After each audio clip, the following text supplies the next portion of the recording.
नमस्कार। आज की कहानी है विमाता।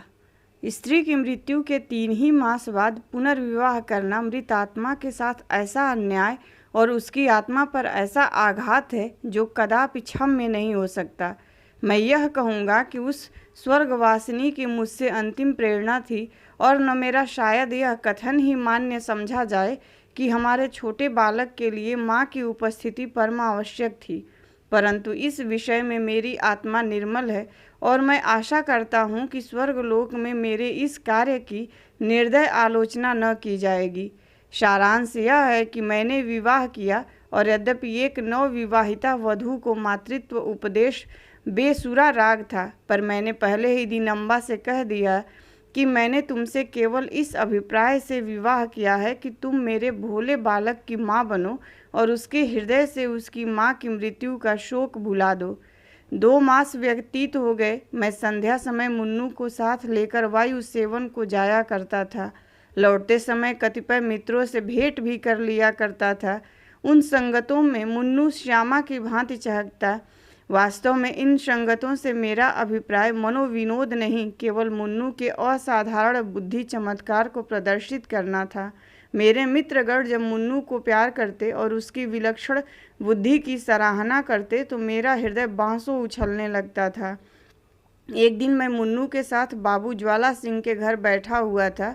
ये मेरे परम मित्र थे। मुझमें और उनमें कुछ भेदभाव न था। इसका अर्थ यह नहीं है कि हम अपनी क्षुद्रताएं, अपने पारिवारिक कलह आदि और अपनी आर्थिक कठिनाइयां बयान किया करते थे। नहीं, हम इन मुलाकातों में भी अपनी प्रतिष्ठा की रक्षा करते थे और अपनी दुर्व्यवस्था का जिक्र कभी नहीं हमारी जबान पर न आता था। अपनी कालिमाओं को सदैव छिपाते थे। एकता में भी भेद था और घनिष्ठता में भी अंतर। अचानक बाबू ज्वाला सिंह ने मुन्नू से पूछा, क्यों, तुम्हारी अम्मा तुम्हें खूब प्यार करती हैं ना? मैंने मुस्कुराकर मुन्नू की ओर देखा। उसके उत्तर के विषय में मुझे कोई संदेह न था। मैं भली भांति जानता था कि अम्बा उसे बहुत प्यार करती है, परंतु मेरे आश्चर्य का ठिकाना न रहा जब मुन्नू ने इस प्रश्न का उत्तर मुख से न देकर नेत्रों से दिया। उसके नेत्रों से आंसू की बूंदें टपकने लगीं। मैं लज्जा से गड़ गया। इस अश्रुजल ने अम्बा के उस सुंदर चित्र को नष्ट भ्रष्ट कर दिया जो गत 2 मास से मैंने हृदय में अंकित कर रखा था। ज्वाला सिंह ने कुछ संशय की दृष्टि से देखा और पुनः मुन्नू से पूछा, क्यों रोते हो बेटा? मुन्नू बोला, रोता नहीं हूँ, आंखों में धुआं लग गया था। ज्वाला सिंह का विमाता की ममता पर संदेह करना स्वाभाविक बात थी, परंतु वास्तव में मुझे भी संदेह हो गया। अम्बा सहृदयता और स्नेह की वह देवी नहीं है जिसकी सराहना करते मेरी जिह्वा न थकती थी। वहाँ से उठा तो मेरा हृदय भरा हुआ था और लज्जा से माथा न उठता था। मैं घर की ओर चला तो मन में विचार करने लगा कि किस प्रकार अपने क्रोध को प्रकट करूं। क्यों न मुंह ढांक कर सो रहूं। अम्बा जब पूछे तो कठोरता से कह दूं कि सिर में पीड़ा है, मुझे तंग मत करो। भोजन के लिए उठाए तो झिड़क कर उत्तर दूं। अम्बा अवश्य समझ जाएगी कि कोई बात मेरी इच्छा के प्रतिकूल हुई है। मेरे पांव पकड़ने लगेगी। उस समय अपनी व्यंग्यपूर्ण बातों से उसका हृदय बेध डालूंगा। ऐसा रुलाऊंगा कि वह भी याद करे। पुनः विचार आया कि उसका हंसमुख चेहरा देखकर मैं अपने हृदय को वश में रख सकूंगा या नहीं। उसकी एक प्रेमपूर्ण दृष्टि, एक मीठी बात, एक रसीली चुटीली मेरी शिलातुल्य रुष्टता के टुकड़े टुकड़े कर सकती है, परंतु हृदय की इस निर्बलता पर मेरा मन झुंझला उठा। यह मेरी क्या दशा है? क्यों इतनी जल्दी मेरे चित्त की काया पलट गई? मुझे पूर्ण विश्वास था कि मैं इन दुर्बल वाक्यों की आंधी की और ललित कटाक्षों के बहाव में भी अचल रह सकता हूँ, और कहाँ अब यह दशा हो गई कि मुझमें साधारण झोंके को भी सहन करने की सामर्थ्य नहीं। इन विचारों से हृदय में कुछ दृढ़ता आई। 30 पर भी क्रोध की लगाम पग पग पर ढीली होती जाती थी। अंत में मैंने हृदय को बहुत दबाया और बनावटी क्रोध का भाव धारण किया। ठान लिया कि चलते ही चलते एकदम से बरस पड़ूंगा। ऐसा न हो कि विलंब रूपी वायु इस क्रोध रूपी मेघ को उड़ा ले जाए। परंतु ज्यों ही घर पहुंचा, अम्बा ने दौड़कर मुन्नू को गोदी में ले लिया और प्यार से सने हुए कोमल स्वर से बोली, आज तुम इतनी देर तक कहाँ घूमते रहे? चलो देखो, मैंने तुम्हारे लिए कैसी अच्छी अच्छी फुलौड़ियाँ बनाई हैं। मेरा कृत्रिम क्रोध एक क्षण में उड़ गया। मैंने विचार किया कि इस देवी पर क्रोध करना भारी अत्याचार है। मुन्नू अबोध बालक है, संभव है कि वह अपनी माँ का स्मरण कर रो पड़ा हो। अम्बा इसके लिए दोषी नहीं ठहराई जा सकती। हमारे मनोभाव पूर्व विचारों के अधीन नहीं होते। हम उनको प्रकट करने के निमित्त कैसे कैसे शब्द गढ़ते हैं, परंतु समय पर शब्द हमें धोखा दे जाते हैं और वे ही भावनाएं स्वाभाविक रूप से प्रकट होती हैं। मैंने अम्बा को न तो कोई व्यंग्यपूर्ण बातें ही कहीं और न क्रोधित होकर मुंह ढांक कर सोया ही, बल्कि अत्यंत कोमल स्वर में बोला, मुन्नू ने आज मुझे अत्यंत लज्जित किया। खजांची साहब ने पूछा, हम तुम्हारी नई अम्मा तुम्हें प्यार करती हैं या नहीं? तो ये रोने लगा। मैं लज्जा से गड़ गया। मुझे तो स्वप्न में भी विचार यह नहीं हो सकता कि तुमने इसे कुछ कहा होगा, परंतु अनाथ बच्चों का हृदय उस चित्र की भांति होता है जिस पर एक बहुत ही साधारण पर्दा पड़ा हुआ हो। पवन का साधारण झोंका भी उसे हटा देता है। ये बातें कितनी कोमल थीं। 30 पर भी अम्बा का विकसित मुखमंडल कुछ मुरझा गया।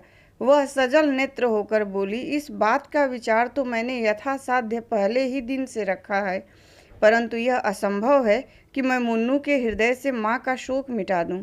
मैं चाहे अपना सर्वस्व अर्पण कर दूं, परंतु मेरे नाम पर जो सौतेलेपन का कालिमा लगी हुई है वह मिट नहीं सकती।